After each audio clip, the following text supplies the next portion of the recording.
Hey Andre, I bet you know this, but Cadillac this morning introduced a brand new model, the Cadillac CT5. A beautiful sedan. Yes, indeed, it is a sedan, and that's why we're going to have this argument, because I don't believe that Cadillac should be in the business of creating new sedans. In fact, I'm wondering why they're not building more trucks and more crossovers. I'm going to say this. No, you're wrong.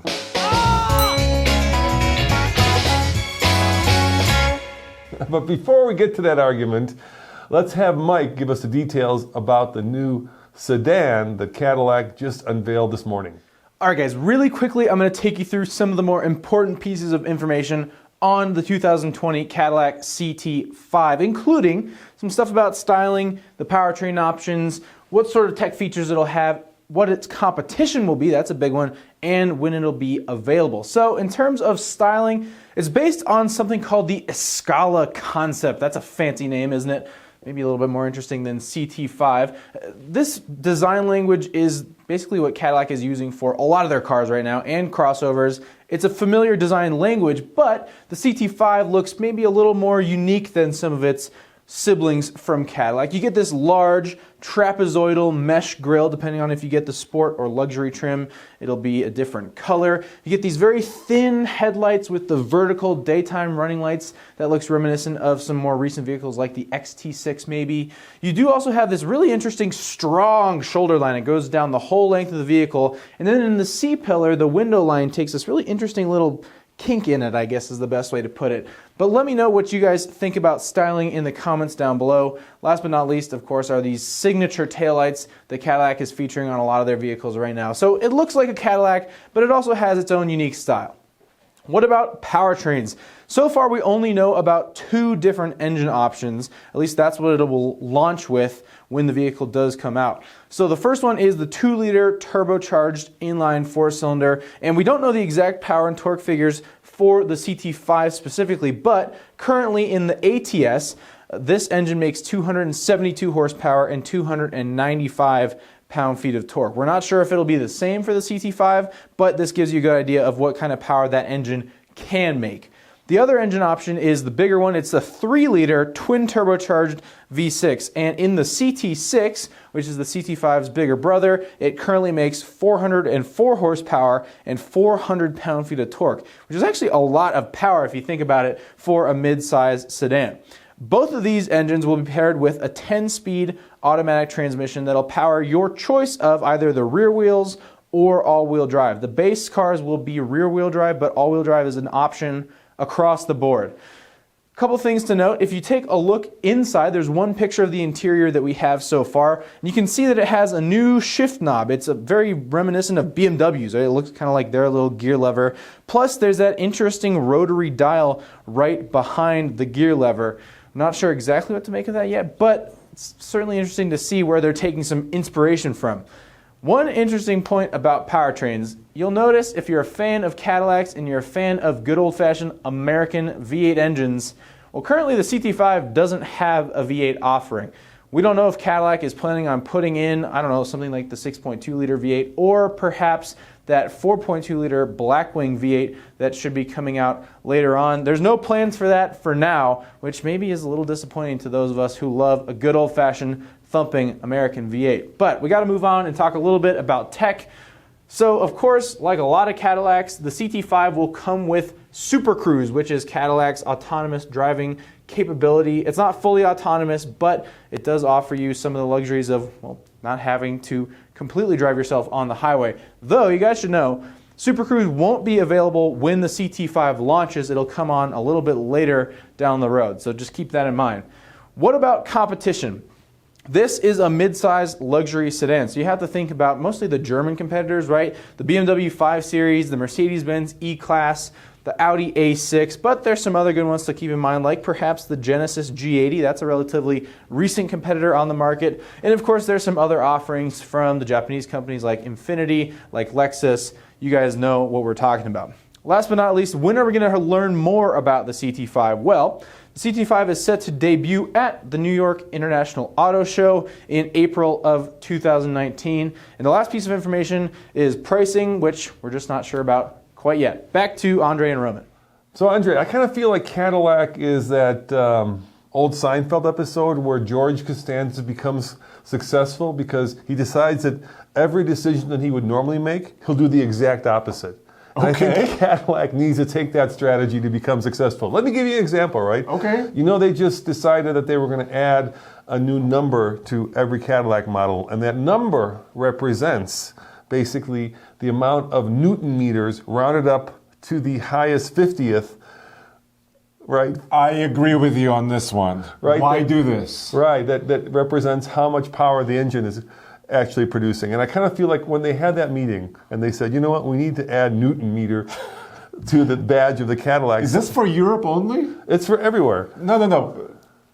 Okay, continue. Somebody should have said, you know what, why don't we call it an Eldorado or a Fleetwood instead of a 400? Newton meters, really, Cadillac? No, but here's my case for the CT5. What is Cadillac known for from the previous eras, from the 20th century? Having the only duck in their badge. No, beautiful, powerful sedans, and they're trying to rekindle that And the only passion. duck in their badge. Who else has a duck in their badge? I don't know. See? They're coming from a historical perspective. They're famous for their sedans, and this is an elegant sedan. It's using a lot of the design language from the recent concepts. And if you look at it from the front, it's not a matryoshka doll. It's not a nesting doll. It's not a Russian doll. It actually has a unique character to it. It's not a shrunken down CT6, which is it shouldn't be. And it's using their latest engines, the twin turbo V6. Okay, what's the best-selling Cadillac out there right now? I think it's the Escalade. What's the second best-selling Cadillac? I think it's their XT5 crossover. Right, so the number one is basically a truck, and the number two is a crossover. And the ones that aren't selling are sedans, right? So are you saying they should walk away from sedans completely, just close shop? Yes, I'm saying that Cadillac should be in the crossover / truck business and not in the sedan business. Here, I made this little drawing for you, Andre. Let me get it for you. See, there's basically... This is very technical. Yeah, we'll do a zoom in on this, but there's basically three different shapes of vehicles, right? And there's a sedan shape. Sure. There's the crossover / wagon shape, and then Okay. there's the truck shape. And what makes the sedan shape, once again, the sedan shape, the one that's dying, is it's the least efficient because we're really talking about this bit of space right here, right? What you do with that. And you could cover it so that you can put more stuff or people into it, or you can open it and make it bigger so you can put more stuff in it. The sedan is the least utilitarian out of those three, right? This is the only kind of shapes there are for vehicles, basically. Trust me, dude, I'm a truck guy. I understand utilitarian shapes and trucks, but there's still a customer for a sedan. Do you want to bring your gigantic truck to a golf course or a parking garage in Manhattan? No, you want to arrive in style. You want to be sleek and just stylish and powerful, and you want to just roar into it and just be relaxed. You know, I just came back from driving the brand new BMW X7, Yes. which is BMW's biggest crossover. Yes. 3-row crossover, right? And I'm going to make a prediction, Andre. That is going to be their new top-of-the-line model, the Halo model. It used to be, of course, the 7 Series, yes. and now it's going to be the X7 because it's what people want, Andre. People no longer want that kind of, like this shape because it just isn't practical. You can't put extra stuff in it. You can't put extra people in it. And because of that, it's no longer cool. You just said something interesting. You said sedans are sleek and cool. Yeah. I think sedans are just not happening right now. People just don't think of them that way. They think of them as being your father's old Cadillac. That's what they think of. It's true, the sedan market is shrinking, right? Yeah. GM just killed the Cruze. Well, come on. You're killing a Cruze and you're Not creating just a that, they sedan. killed the Malibu. Yeah, they killed their Impala is gone. It's a very sad time for sedan lovers. But, what happens when you raise your center of gravity? You can see over sedans. Your sportiness disappears. Just ask our test driver, Paul. He's a professional driver. He hates being in crossovers. Actually, why does he hate it? I actually think you're wrong on that too. Why does he hate being in crossovers? Because what we've done, we have a series called Hot or Not. Yes. And we've tested the BMW X6M, which is a crossover. Well, it was porpoising. It was trying to defy the laws of gravity But it did it. and It did physics. It was fast because of modern electronics. It was actually freaking fast, and it could go through snow which, Sure. and it can go in places that a sedan would get stuck The in. sedan can have all-wheel drive. Yes, but once again, the crossover is not only taller, but it also has more ground clearance, which means you can actually use it somewhat kind of off-road. And it feels more off-road worthy, right? Sedans just don't feel like they should be off-road. A sedan, to me, is synonymous with the highway. What Cadillac carving canyons, Roman. Look. When you want to relax on the weekend after a busy week at the office, you want to get into something sporty, and the sedan is lower to the ground. It doesn't defy the laws of physics. It just goes. All right, two points to that. Yes. I think instead of carving the Nürburgring, which is what Cadillac has been. I'm not talking about the Nürburgring. But let's face it, that's what they've been kind of targeting. They have been. They should be targeting the American interstate. Yes, right? sweeping turns. No, Just straight nice. in for 1,000 miles with big fuel tanks and tons of cup holders. Not everybody has straight highways, dude. And no, but this is America. This is what company has been doing that, and to great success. What company has figured out that Americans want big ass crossovers and trucks and is doing well with it? The company that directly competes with Cadillac, and that is Lincoln. Lincoln is knocking it out of the ballpark now with their with Navigator, Sure. and actually even with the Continental. You know why they did that?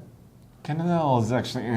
They put suicide doors in the Continental. Old school American suicide doors, and Yes. people couldn't get enough of it. These are old school American values, right? If you're going to do something, make it big, make it comfortable, Heck yeah. and make it expensive, and make it over the top. Make it double XL or triple XL. Don't follow, which is what I think Cadillac is doing, the German model of luxury. Right. Follow the American model, and that means big, wide, tall, and expensive. I agree 100%. They should bring back the Eldorado, the Fleetwood. yeah. Yes, absolutely. And some of their concepts, even the recent Concepts ones, are gorgeous. they're squarish, they're powerful, they're big. It hasn't quite transferred to this production CT5. I wish it did. Cadillac, if you're listening, make bigger sedans. Call the CT6 something else. It cannot be CT6 anymore. And the other thing that Cadillac was renowned for was, let me ask you this, what was the first vehicle to have an electric starter? Is it the Cadillac? Exactly. Cadillac was known for technological innovation. Yes. And think about the Eldorado. What made the Eldorado unique was not only that it was big and American, but that it was front-wheel drive, right? This is innovation. This is something. Yes. What is innovative about the one behind me? It basically is a 5 Series competitor. What makes it unique? Besides that little chink in the back C-pillar, Right. what else is about that car that you would say, wow, that's some technology that really makes me want to go and buy it? Well, a lot of it is on the inside, but I agree with you. Cadillac should be more leading rather than following some other manufacturer. There is one bit of tech that it has. I agree. Right, and that is Super Cruise. Yes, they have Super Cruise. They also have, the latest joystick thing. You can control your infotainment system. So, yes. Who else has a joystick? Everybody.